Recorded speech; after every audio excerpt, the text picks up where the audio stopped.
ওয়াল পুট্টিতে চোকলা ওঠা, ক্র্যাক বা ড্যাম্প এই ধরনের সমস্যাগুলো কেন হয়? এই সমস্যাগুলো যাতে না হয় সেজন্য আপনারা কি পদক্ষেপ নেবেন?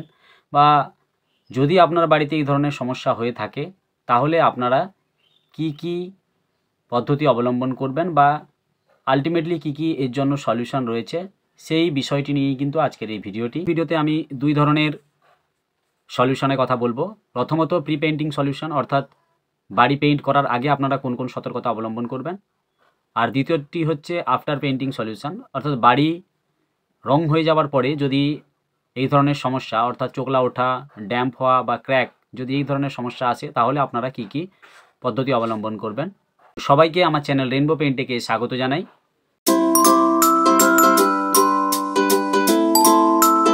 পুট্টি কেন নষ্ট হয়ে যায় এবং পুট্টি যাতে নষ্ট না হয় সেই জন্য আপনারা কি সাবধানতা মেনে চলবেন সে বিষয়ে যদি আপনারা সম্পূর্ণ জানতে চান তাহলে অবশ্যই ভিডিওটি স্কিপ না করে ভিডিওটি শেষ পর্যন্ত আপনারা দেখতে থাকুন।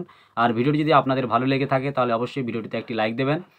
আর যারা আজ প্রথম আমার চ্যানেলে রয়েছেন তাদের অনুরোধ করব চ্যানেলটি সাবস্ক্রাইব করে পাশে থাকা বেল আইকনটি প্রেস করে দেবেন, কারণ আমি আমার এই চ্যানেলের মাধ্যমে আপনাদের বাড়ি রং করার জন্য গুরুত্বপূর্ণ বিভিন্ন তথ্য জানিয়ে থাকি।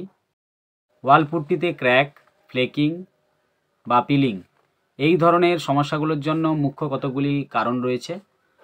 তো সবার প্রথমে যে কারণটি হলো নতুন প্লাস্টার ওয়ালকে সম্পূর্ণ ড্রাই না করে তার উপরে ওয়াল পুট্টি লাগানো। বন্ধুরা, আমাদের জেনে রাখা উচিত একটি নতুন প্লাস্টার হওয়া ওয়াল বা যেটাকে আমরা সোজা কথায় কাঁচা প্লাস্টার বলতে পারি, এই কাঁচা প্লাস্টারকে মিনিমাম 45 থেকে 90 দিন আপনাদের রেস্ট দিতে হবে এবং এই রেস্ট পিরিয়ডের মাঝেই আপনাকে কিন্তু ওয়ালটিতে পুরো ওয়াটার কিউরিং করতে হবে। ওয়াটার কিউরিং হয়ে যাওয়ার পরে রেস্ট দিয়ে তার উপরে কিন্তু ওয়াল পুট্টির কাজ করা উচিত। যদি না করেন তাহলে কিন্তু আপনার ওয়াল পুট্টিতে ক্র্যাক আসবে এবং চোকলা আকারে পুট্টি দেওয়াল থেকে খসে যাবে। যে কারণটি হলো সেটি যাদের পুরনো বাড়ি রয়েছে, পুরনো বাড়িতেও কিন্তু যদি আপনারা ওয়াল পুট্টির কাজ করেন সেই ওয়াল পুট্টিতেও কিন্তু ক্র্যাক আসার চান্স থাকে। এর প্রধান কারণ হচ্ছে পুরনো পেইন্ট করা ওয়ালে যদি ওয়াল পুট্টি করেন সেক্ষেত্রে আপনাকে দেওয়ালটি ভালো করে ঘষে পরিষ্কার করে নিতে হবে এবং যদি তাতে এমালসান বা কোনো লাক্সারি পেইন্ট প্রথম থেকেই লাগানো থাকে সেক্ষেত্রে আপনাকে দেওয়ালটি ভালো করে পুট্টি করা পাতি দিয়ে চিপিং করে নিতে হবে। ভালোভাবে চিপিং করে নেওয়ার পরে তার উপরে কিন্তু আপনাকে এক কোট ওয়াল প্রাইমার লাগিয়ে তারপরে আপনাকে ওয়াল পুট্টির কাজ করতে হবে। যদি এই প্রসেসে আপনারা ওয়াল পুট্টি না করেন তাহলে পুরনো দেওয়ালে যে পুট্টি আপনারা লাগাবেন সেই পুট্টিতে কিন্তু ক্র্যাক আসবে এবং পুট্টি দেওয়াল থেকে খসে যাবে। এই পুরনো রং করা দেওয়ালের ক্ষেত্রে আমি আপনাদের আরেকটা কথা বলে রাখি, যদি দেখেন আপনাদের পুরনো দেওয়ালটিতে ড্যাম্প হয়েছে তাহলে অবশ্যই সেখানে আপনাদের ড্যাম্প ট্রিটমেন্ট করে নিতে হবে। ড্যাম্প ট্রিটমেন্ট করে নেওয়ার পরে তারপরে কিন্তু আপনারা ওয়াল পুট্টি করবেন, না হলে ওই দেওয়ালটিতে পুনরায় আবার ড্যাম্প হয়ে পুট্টিটি নষ্ট হয়ে যাবে। এরপরে আপনাদের যে বিষয়টিকে গুরুত্ব দিতে হবে সেটি হলো আপনাদের দেওয়ালে নতুন হোক বা পুরনো যেই দেওয়াল হোক না কেন ওই দেওয়ালে যদি ক্র্যাক থাকে সেই ক্র্যাকের জায়গাগুলোকে কিন্তু ক্র্যাক ফিলার দিয়ে আপনাদের বন্ধ করে নিতে হবে। ওই ক্র্যাকগুলোকে যদি আপনারা ক্র্যাক ফিলার দিয়ে বন্ধ না করেন তার উপরে যদি আপনারা ওয়াল পুট্টি লাগিয়ে দেন কিছুদিন পরে ওই জায়গায় আবার নতুন করে ক্র্যাক তৈরি হবে এবং ওইখান থেকে আপনারা যে নতুন পুট্টি লাগিয়েছেন ওই পুট্টি কিন্তু চোকলার আকারে উঠে যাবে। তাই অবশ্যই এই বিষয়টি মাথায় রাখবেন, ওয়ালে যেখানেই ক্র্যাক থাকুক না কেন ওই ক্র্যাকগুলোকে আপনারা অবশ্যই ক্র্যাক ফিলার দিয়ে ফিল আপ করে নেবেন। এই ক্র্যাক যদি 1 mm এর চেয়ে বেশি হয় সেক্ষেত্রে কিন্তু ক্র্যাক ফিলার দেওয়া অত্যাবশ্যক, অবশ্যই জরুরি। দেওয়ালের পুট্টি নষ্ট হয়ে যাওয়ার সবচাইতে বড় কারণ হলো ড্যাম্প, নোনা এবং জলশোক। এই কারণগুলো হচ্ছে ওয়াল পুট্টির জন্য সবচাইতে ক্ষতিকর। আপনার দেওয়ালে যদি কোনো কারণে জল লিকেজ করে দেওয়ালে ড্যাম্প হয়ে যায় তাহলে কিন্তু দেওয়ালে লাগানো পুট্টি অবশ্যই ক্ষতিগ্রস্ত হবে এবং সেই পুট্টি কিছুদিন পরে পাপড়ির মতো দেওয়াল থেকে খসে খসে পড়বে। হাত দিয়ে দেখলে বুঝতে পারবেন আপনারা ডাস্টের মতো উঠে যাচ্ছে। তো আমি এখানে একটা কথা বলে রাখি, ড্যাম্প বা নোনা যদি আপনাদের দেওয়ালে হয়ে থাকে তাহলে পুট্টি করার কিছুদিন পরে আপনারা দেখবেন দেওয়ালে যেখানে সেখানে ভেজা ভেজা, প্রথমে আপনারা ভেজা ভেজা দাগ দেখতে পাবেন। কিছুদিন পরে, আরও কিছুদিন পরে দেখবেন ওই ভেজা ভেজা জায়গাগুলো সাদা সাদা হয়ে চুনের মতো খসে খসে যাচ্ছে।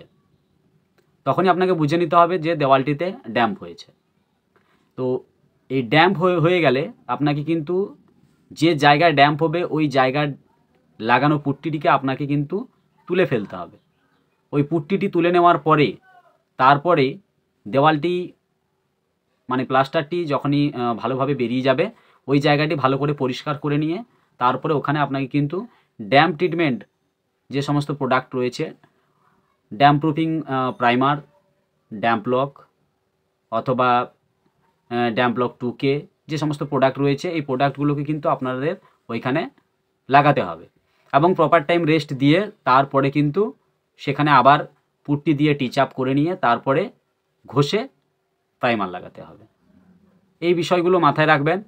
দেওয়ালে কোথাও ড্যাম্প দেখা দিলে আপনারা অবহেলা করবেন না, ওই জায়গায় আপনারা অবশ্যই ড্যাম্প ট্রিটমেন্ট করাবেন, নাহলে কিন্তু কিছুদিন পরে আপনার দেওয়াল থেকে পুট্টি খসে যাবে এবং দেওয়ালটি দৃষ্টিকটু হয়ে যাবে। সবার শেষে আমি যে ফল্টটির কথা বলবো বা যে কারণটির কথা বলবো, এই কারণটি মিস্ত্রি বা পেইন্টার ভাইদের দ্বারা হয়ে থাকে। তো মিস্ত্রি বা পেইন্টার ভাইদের কিছু ভুলের জন্য দেওয়াল থেকে পুট্টি উঠে যাওয়ার চান্স থাকে। সমস্ত পেইন্টার ভাইরা আমার এই ভিডিওটি দেখছেন, তাদের উদ্দেশ্যে এই কিছু সতর্কতামূলক টিপস দিচ্ছি। আপনারা অবশ্যই এই টিপসগুলো মাথায় রাখবেন। যখনই আপনারা দেওয়ালে পুট্টি লাগানোর জন্য পুট্টির পেস্ট তৈরি করবেন, পেস্ট তৈরি করার সময় আপনারা এই বিষয়ে একটু খেয়াল রাখবেন।